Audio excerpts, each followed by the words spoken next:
Okay, for dynamical hierarchies, all the levels have to be cohesive if they're dynamical, or else they wouldn't be naturally individuated. Since the levels are cohesive, the same basic properties, and principles I skipped over before are going to apply. Structural and process levels may coexist, and they generally do coexist, and this can cause some confusion. Process levels can occur across structural levels, like the respiratory process, which occurs across the subcellular, multicellular organ, and multi-organ levels, correlating subcellular activity with both pulmonary and cardiovascular activities, and conversely. So here we have various structures, and the actual hierarchy in this case cuts across those structures. The levels can be more or less transitory, especially in living things. So there's no simple picture of a system as a single series of universal permanent levels like the floors in a building. It's just not how biological systems work. It's not how any complexly organized hierarchical system works, in fact. But that's often the way they're described in books. That's often the way they're portrayed. It gives a nice simple picture. And this is a case where the simplicity violates the accuracy condition that I was talking about before.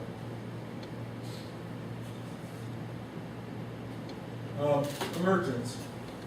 This is getting close to the end. Sometimes it's meant to be something that's really unexpected. We talk about the emergence of the internet, the emergence of a new scientific discipline, or the emergence of a new national party. But there's no implication of more than surprise. You might call this epistemic emergence. I wouldn't even go that far. I just think it's a surprising event.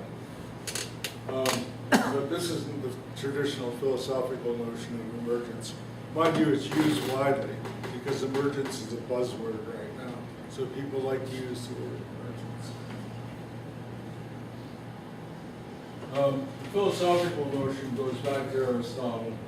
But the concept, but without the name, appears in John Stuart Mill. It says a living body cannot be understood as a mere summing up of the separate notions of its components. The basic physical laws aren't violated, but new laws impose further restrictions. So we have the same thing that Bob was talking about. We've got no violation of the basic laws, but we've got something new appearing that wasn't there before. And it can have a law-like character. It needn't, but it quite often does. The word itself comes to the guy named Lewis, so I know almost nothing about.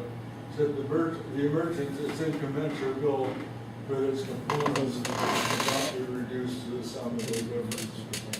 This very basic idea that emergent things aren't merely aggregates.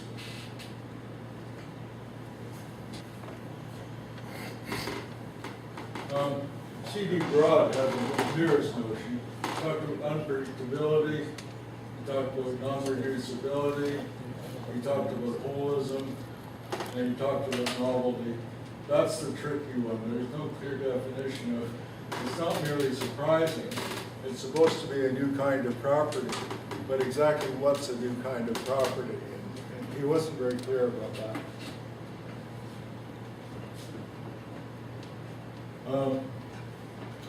Bernard cells, which I mentioned before, it's a model distributive system. I won't go through the details. Probably either you already understand them or my brief description here won't help a lot. But the fluid forms cycles once it passes a certain temperature and a certain gradient. And there's a very specific point at which that occurs. We can get the equations of motion. They didn't come up very well on this. I copied them from someplace else in another Microsoft program, but Microsoft is not self-compiled, unfortunately. But anyway, you can see from this mass that the equations are highly nonlinear. Nonlinearity is a characteristic of, it doesn't necessarily imply, but it's a characteristic of this sort of situation where you can't get reduction. Now the interesting thing is, the way to solve the equations of motion of the Bernard cell is to calculate the large-scale motion, and then calculate the molecular motion, and then find where the two equations meet. You can't do it by calculating the molecular motion and then deriving the cyclic motion. It just can't be done. It's mathematically impossible. It's well known that it's a mathematically impossible problem. So here's a case of working from the bottom up and from the top down to understand what's going on. Very, very simple case. Very simple case. And it happens in physics. And these things can happen in physics. You don't have to go to biology or to mental things or social things or whatever in order to get these sorts of problems. Intuitively, there are fluctuations in the density of the system. The fluctuations are larger the higher the temperature. There's also viscosity that creates cohesion amongst the molecules of the fluid. Or we don't need to think of molecules, we can just think of the fluid as intrinsically cohesive. As the temperature gradient is increased, there are larger regions of greater and lesser density. These regions are either buoyant or the opposite, respectively. The viscosity of fluid holds these regions together against their tendency to disperse thermodynamically. As the regions grow larger, this tendency overcomes the dispersive tendency, and the buoyant regions float upwards, whereas the dense regions sink. And because of the way that the experiments are set up, this results in very regular cycles of motion. So you can understand what's going on intuitively here, but you can't describe it mathematically from the bottom. There are ways to understand it, though, at least intuitively.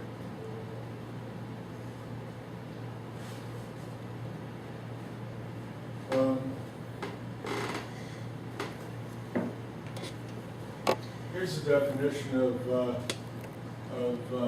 predictability.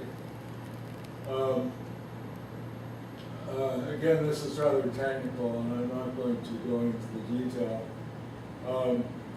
But it applies to all closed Hamiltonian. By this I mean specifically energy conservative systems, including those without exact analytical solutions, like the three-body case. We can predict that case for any period in the future we want to.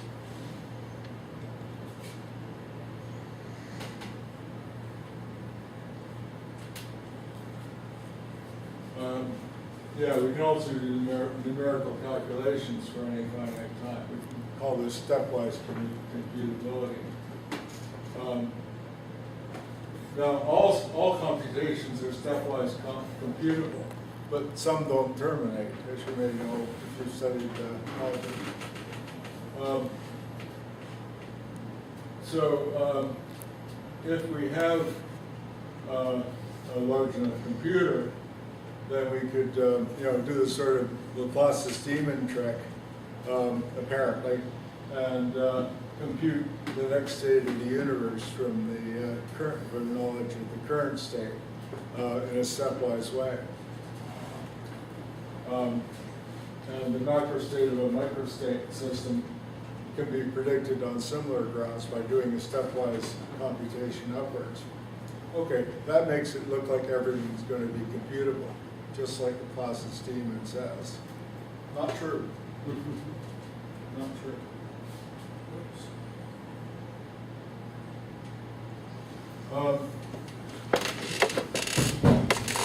To undermine predictability, at least one of the systems has to go.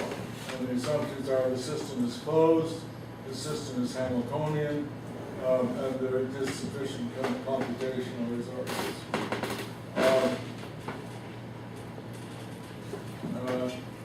Now you can do quite a bit, even if these aren't completely satisfied. Laplace was able to show that the orbits of the major bodies in the solar system were stable for at least 100 million years. That's pretty good when they're calculating by hand.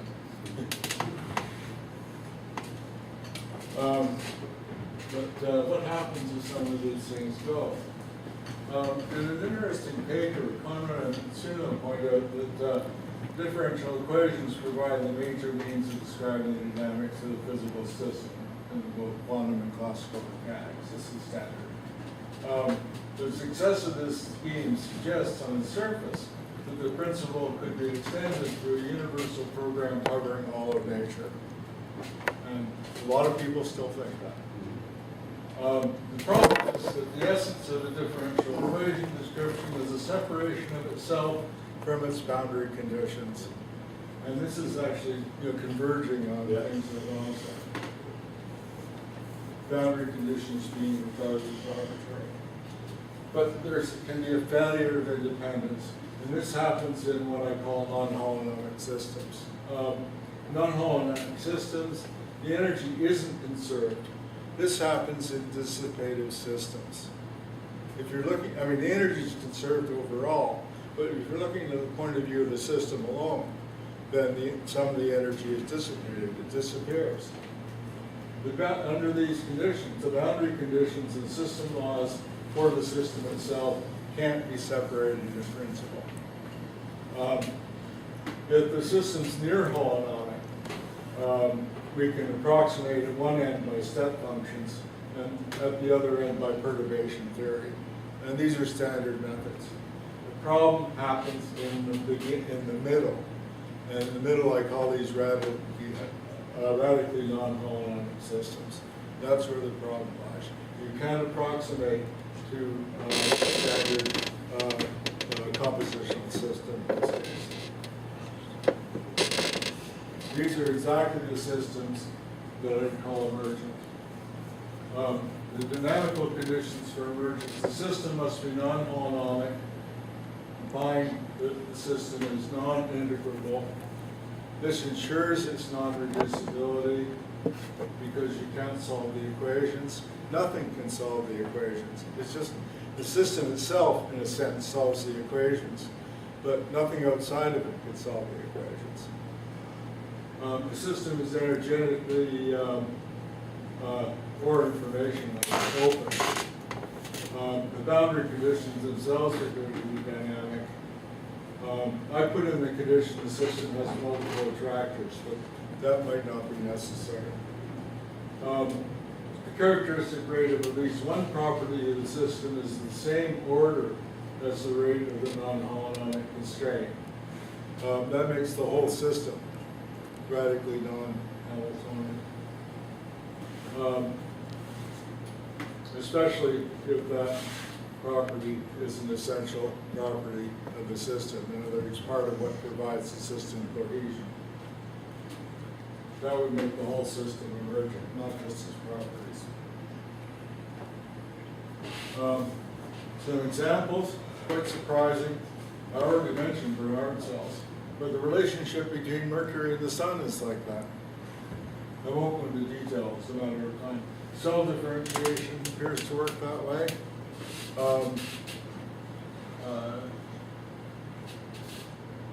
Ant behavior works that way in many cases. Non-selective syntactic speciation appears to work that way, at least according to a model that I had a student make a number of years ago. So the examples are quite widespread. Notice I didn't mention organisms or ecosystems here at all. Those are the cases that I think would be very likely to have these emergent properties. So what you have is you've got at least two levels. You can't separate out the boundary conditions of the system from the dynamics of the system. They interact with each other. One way of putting it is the actual system does work on its boundary conditions, that work on the boundary conditions can lead to a greater organization of the boundary conditions, or can lead to a degeneration of the boundary conditions, depending on the circumstances. But in either case, you can't predict the property is going to be emergent. I think that's all I have to say.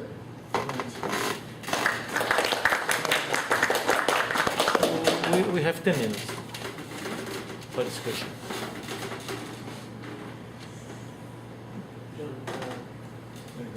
So yeah, I don't know if I misunderstood something. I would like to about non-holonomic constraint. What does it mean? Holonomic constraints are ones that vary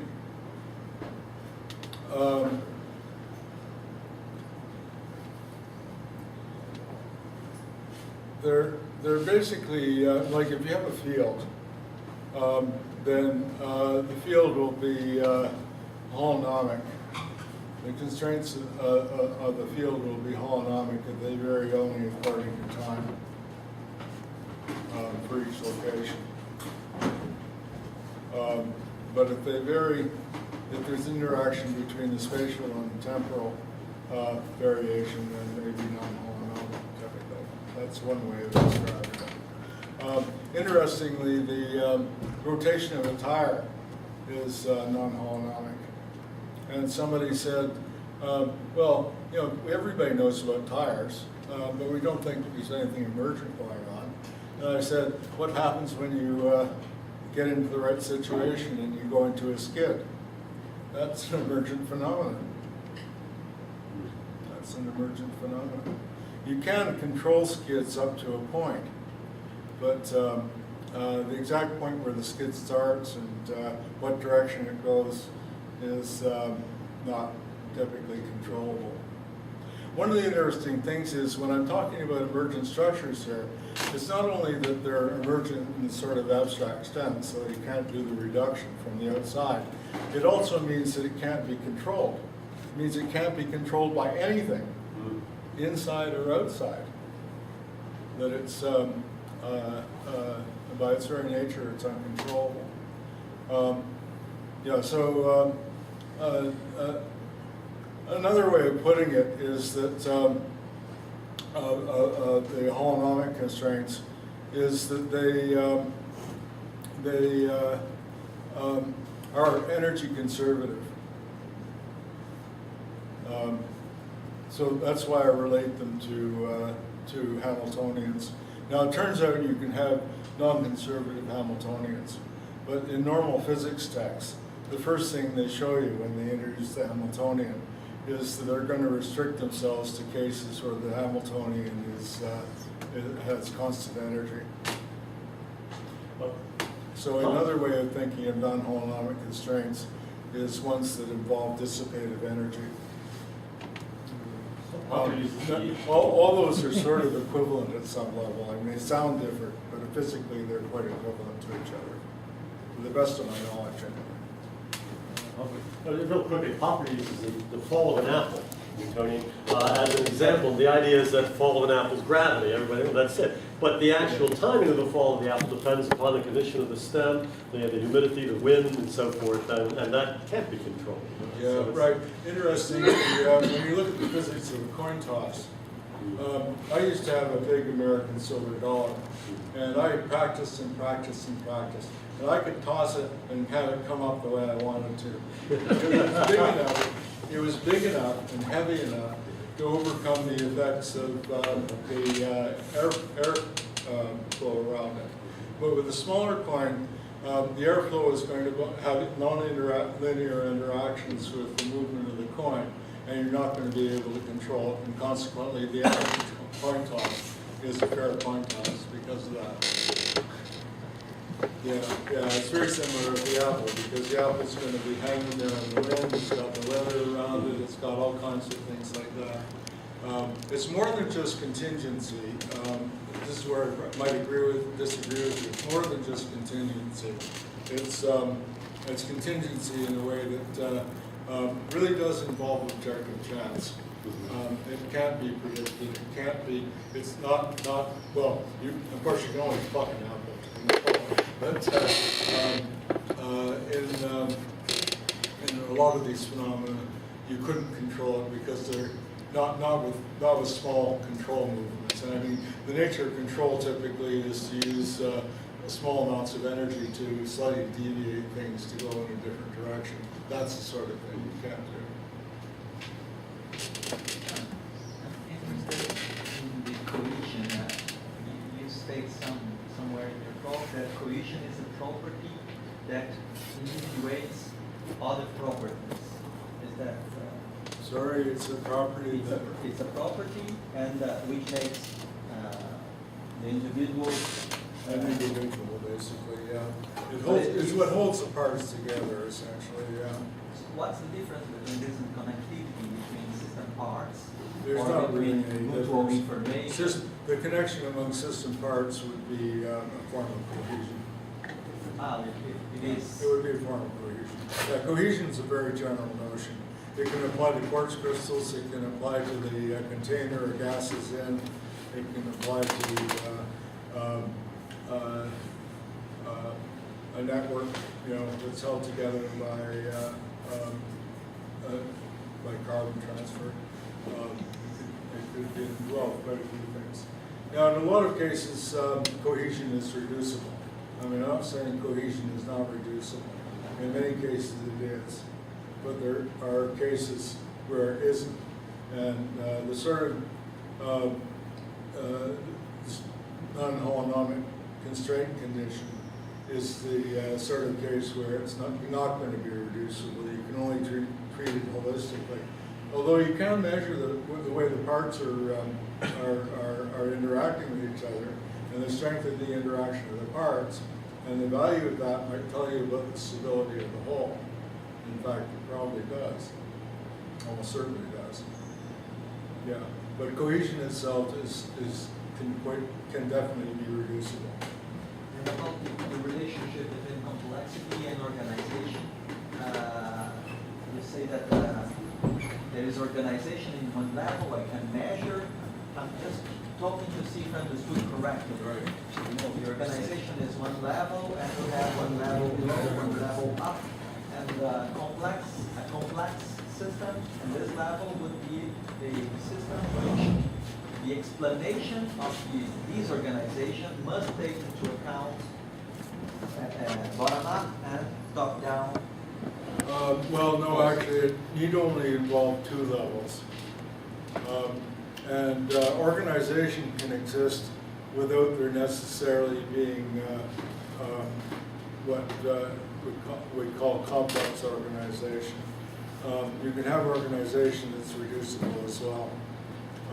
The organization that's reducible would be the type where everything's determined from the top down. Say, a parody of the Catholic Church, where the Pope gives commands, and the commands are followed all the way down.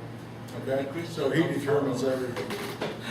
And that's the opposite form would be where you've got, say, a salt crystal, where you've got ionic bonds amongst the atoms, and the combination of the ionic bonds is sufficient to explain the structure of the salt crystal. I deliberately chose ionic bonds because I suspect that covalent bonds aren't reducible in that sense. I'd like to ask something. Your notion of cohesion kinds of competes for the same ground of a very popular notion, which is the notion of autopoiesis. But I agree with you that autopoiesis is a strange notion. It's a bit too closed.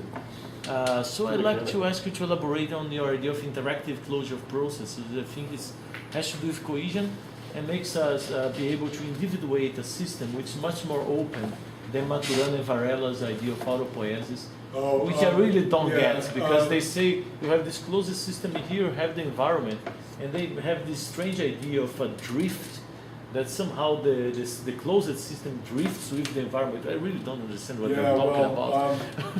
I didn't go into autonomy. Autonomy is a special type of cohesion. which is based on organization, in which the organization provides the closure that is the cohesion. Now that's very close to autopoiesis. It's closer than just cohesion itself is. Yeah. That's close to cohesion, except the autopoiesis is closed. Is closed to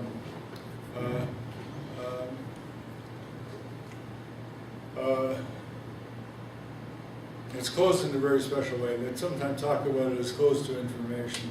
They sometimes talk about it as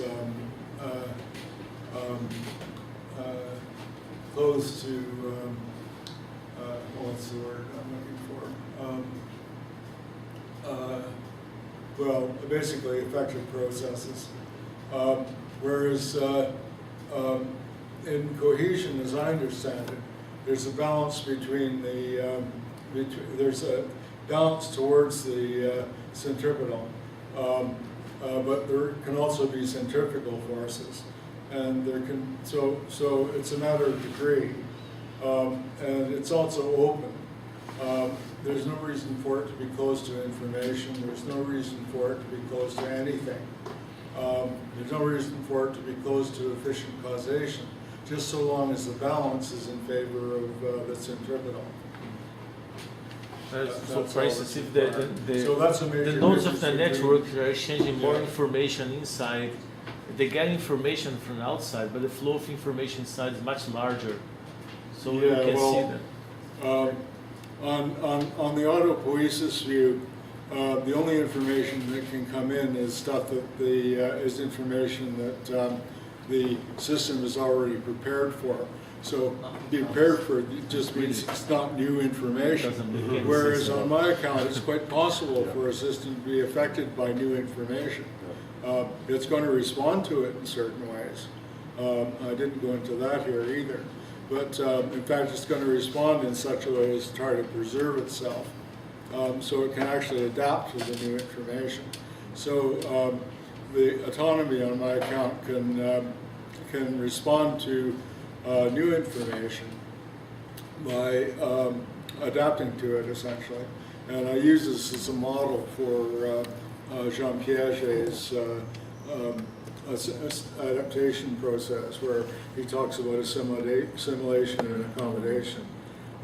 Whereas I don't see any room for that in the Matrana and Varela account. I see no room whatsoever for it Very in strange. Rosen's account.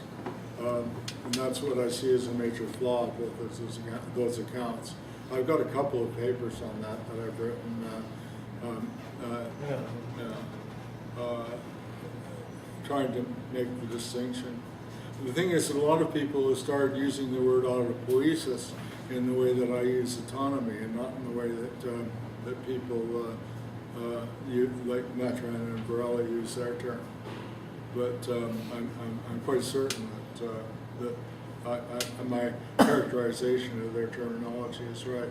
For them, the environment of an organism is completely determined by its what could be called its Weltanschauung, but basically determined by its autopoiesis.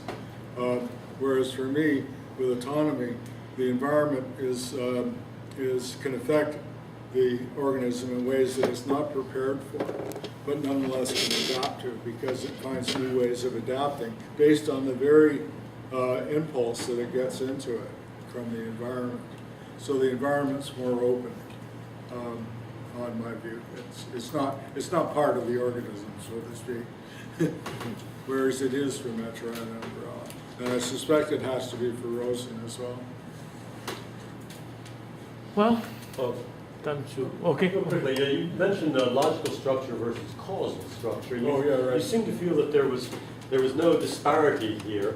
We all know, of course, that Aristotelian causality runs the problem of loops and whatnot, but then there are other types of logical structures besides Aristotelian.